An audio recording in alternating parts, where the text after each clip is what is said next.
everyone. If you're watching this video, you probably had a test done or booked a test with Medbury Medical Services.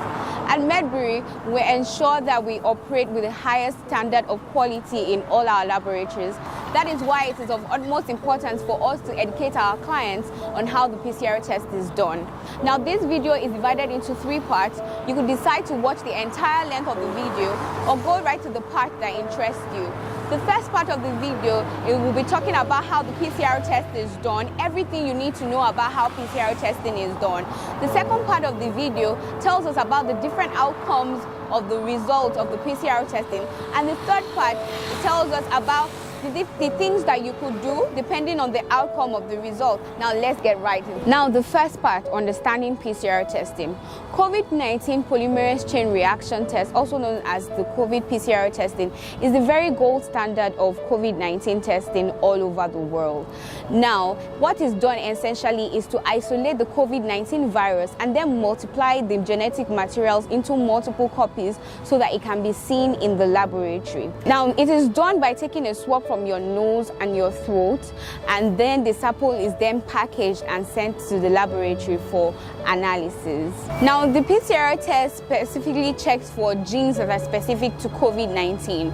Examples of these genes are the ORF-AB1 gene, the RDRP gene, and N gene, just to mention a few. Now, the presence or absence of these genes determine a positive or a negative result. Now, these genes may be present in small quantities. This is definitely indicative of a positive result. The cycle threshold, also known as the CT value, helps us to determine the level of the COVID-19 gene found in a person sample. So for COVID-19, a low CT value is indicative of a high infection rate and vice versa. So someone who has a low CT value is a positive result, while one who has a value that is higher than the reference range is a negative result.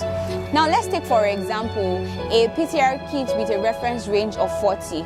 Now, a CT value below 40 is a positive result, while a CT value above 40 is a negative result.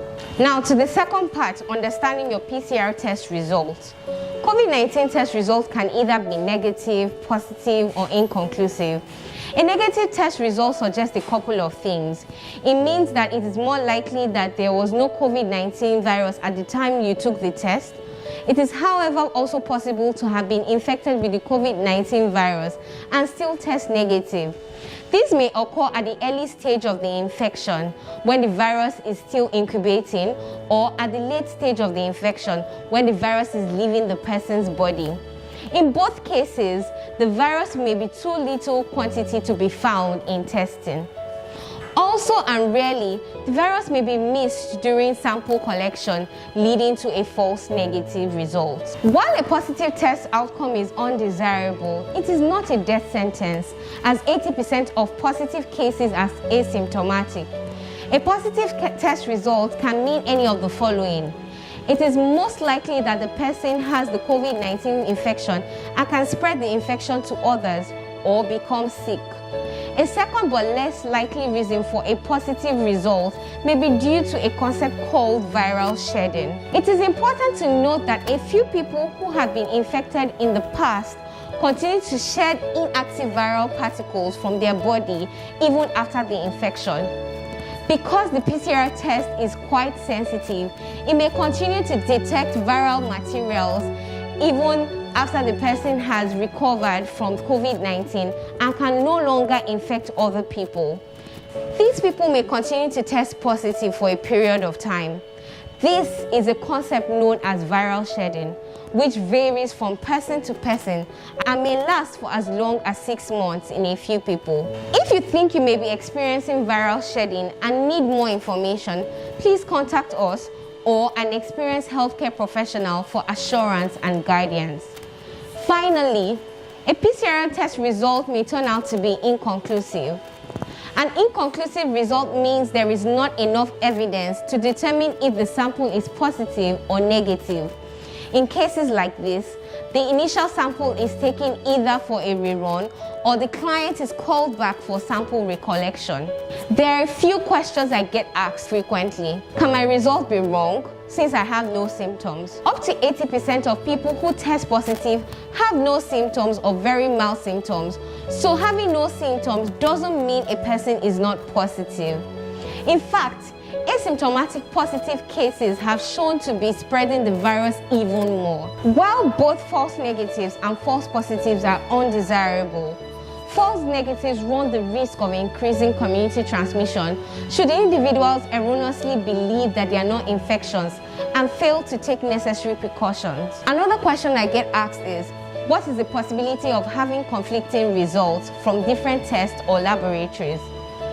It is important to note that COVID-19 infection is very dynamic. There are cases of flip-flopping positive to negative results and vice versa, depending on the stage of the infection at sample collection. This may be confusing, but it's a common occurrence. In initially positive cases where the virus is found close to the end of the infection, or initially negative cases where the test was done during incubation, testing a few hours or a few days after may show a different result as the status of the virus has now changed. So what should I do with my results?